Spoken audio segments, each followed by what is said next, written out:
Hi there, welcome back to Posture Labs and Alignment Fundamentals. My name is Emma and I'll be guiding you through episode 23. Today we are covering Malasana. So I'm going to cover a traditional Malasana, Garland Pose, and then also Yogi Squat. Let's first actually go over Yogi Squat because it's probably a little bit more common. At least it is where I practice in this community. It's a little bit more accessible as well. You might like to grab a block for this pose. This is a wonderful prop. For Yogi Squat, I generally like to say your feet should be wider than your hips.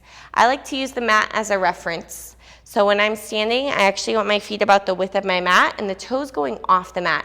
Now I know at the width of the mat, maybe you have a shorter mat or a longer mat. It's generally the same, so feel free to adjust the pose.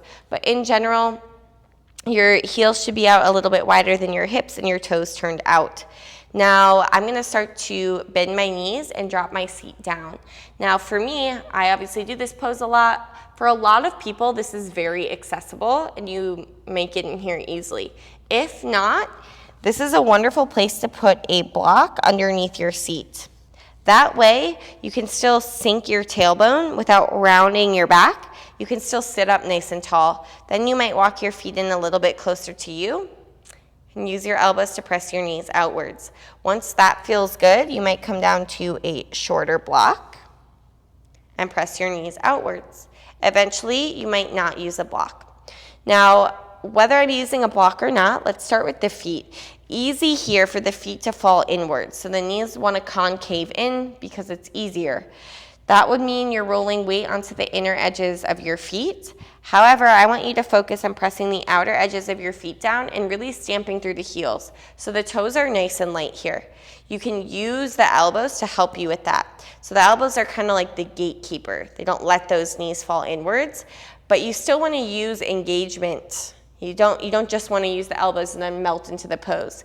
You want to think about dropping the tailbone towards the mat, squeezing the glute muscles together, and using your mula bandha. That's your root lock. So you want to think kind of like squeezing your pelvis muscles, like you're drawing energy up and in. So everything's nice and engaged. You want to think about pressing the low back in. That's going to actually help you lengthen your spine. So a lot of us are sitting right here.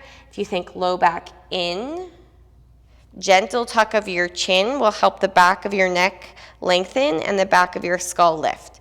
So you're basically sitting with a nice flat spine, whether you're using a block or not. Now it's easy to kind of, if you're super flexible, to melt into the pose. But I actually want you to lift up maybe like a 1/4 inch, just a few centimeters. And you're actually using your glute muscles. You're kind of bumping your tailbone down and your low back in. So you're actually really using a lot of muscles here. Gentle tuck of your chin. You want to pull your waistline in, pull your belly button back, pull your pelvic floor up. And then if I were to release my elbows, my legs shouldn't concave in because I'm squeezing my legs so much. So not rounding right here, not rounding and falling in. A lot of people go like this. No, the knees should not be falling in. You should be using your glute muscles enough to keep the knees pressing outwards. The best modification I have is using the block. You can start tall, then medium, then short.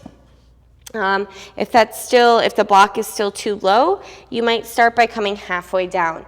So this obviously isn't the pose, but you're using your elbows to press your knees out, get a little mobility, and maybe move around a bit. Eventually, maybe you get a little lower, until eventually you could sit on the block at the tall height. If you have to start hinging forward, that's okay. Start there. You'll open up the inner thighs, the hip flexors. Eventually, you'll start to sit up tall, and then you can think about lengthening the spine. We all have to start somewhere. So when I give these little micro adjustments, that doesn't mean right away we can all do it perfectly. They're just little things to think about so you can refine the pose, make it safer, make it more active and intentional. All right, now let's go over a traditional Malasana Garland squat. So in Yogi Squat, which we just did, flat spine, neutral spine, everything stacked, one vertebrae on top of the other. Malasana, quite different. We're going to start with the feet together. I kind of like to start like I'm going to toe stand. So I'll show you from the front and then from the side. I like to start like I'm going into toe stand with my heels up, big toes touching. Goal is to keep the heels touching, but my knees go out. Then I walk my hands forward. Now, my heels are still off the mat. The goal is to drop the heels to the mat. For a lot of us, it's not possible right away. So just think about sinking your heels back. You might actually get there before you know it. Walk your hands a bit forward just to counterbalance the weight of your heels going down. So as my heels sink back, but my arms are reaching forward, that keeps me from just toppling back onto my seat. However, I'm not far from the ground, so it's not really gonna hurt if I do fall back. So my big toes touch, my heels touch. My hands are walking forward. I'm still kind of hugging my legs in, my inner thighs are engaged, dropping my head, tucking my chin in, and rounding my back. Now, if this is going well and I want to move on, I can walk my hands back underneath me with the palms up, almost like I'm going to drop my seat back into my hands. And that's kind of what I start to do, is start to drop my weight back. However, there's still more space to go from here. I could take my hands and grab my heels and then start to lean the weight back into my heels. Now here I have that nice counterbalance where I'm trying to pull my sternum forward a little bit. I'm using my triceps to block the shins. So as I shift my weight back, I'm still trying to pull my chest a little bit forward. That's kind of what I'm using as the counterbalance to avoid flopping onto my butt. Now I'm rounding my back, using my triceps to push my shins back, but I'm still hugging the knees in. So really nice and active pose. It's just really compact. There's a lot to think about here, but it's nice because there's also a lot of steps. You start with the hands forward, then the hands back. Then maybe you grab the heels. You know, eventually it might be possible. I can't do this, so there's no way for me to demonstrate it. However, eventually it might be possible to bind your hands. What I can do is show you one arm at a time so you have an idea. Let's go facing the side. Starting in this toe stand position, I'll bring my knees forward and then my knees out. My big toes touch and my heels touch. Walk my hands forward. Now I'm sinking my weight back and I'm gonna walk my hands back underneath me with my palms up. I kind of wanna wiggle so my shoulders, my face gets closer to the mat. Then I'm using my triceps to push the shins back. I might grab my heels and start to lean my weight back into my hands as I use my triceps to press my shins back and pull my chest, my sternum a little bit forward. Now, eventually I might be able, I personally will probably not be able to bind my hands like so. Can you imagine my fingers reaching? I can't. However, I could maybe do one at a time. So my left tricep blocks my left shin in half wrap. And then my right arm, I'm not blocking my right shin anymore just because I can't, but my right arm could wrap around. Then I could do that on the other side. Right tricep block right shin, half wrap, reach towards the hip crease. Left arm wrap around. As you can see, my left elbow is not blocking my left shin anymore, so it's not really the correct pose, but if I really wanted to work towards getting that bind. Now, I'm at a point in my practice where I've kind of accepted that I'm not gonna bind my hands, it's not gonna work in my body, so I do the pose where I grab my heels, I engage a lot, and that's enough for me. If getting the bind is something that's really important to you, you could start with those half wraps. You could also grab a towel and use the towel or use a strap.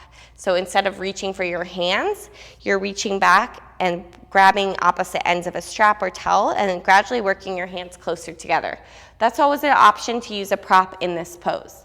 So when we do yogi squat, I would say the prop that I recommend is a block when you're starting. If you're working on Garland Pose, you might not even need a prop, but you might like to use a strap or a towel if you're working to bind your hands. However, I think you get, personally, I guess, I get enough out of the pose without even working towards the bind, so it's not mandatory. As you could see, yogi squat, nice straight spine, malasana, rounded spine. So they're very different in that way. However, there are a lot of similarities. You're working your inner thighs. I mean, they look very similar. So a lot of times if I teach malasana pose in a class, some people don't like it, it's unfamiliar, they just don't want to do it, it can be claustrophobic. Yogi squat is a wonderful alternative, even though it is quite a bit different. Both of these poses are a great setup for bakasana, crow pose, which is actually going to be next week's posture lab. So look out for that. I think that will be our first arm balance, which should be pretty fun. Hope to see you back next week and have a wonderful rest of your day.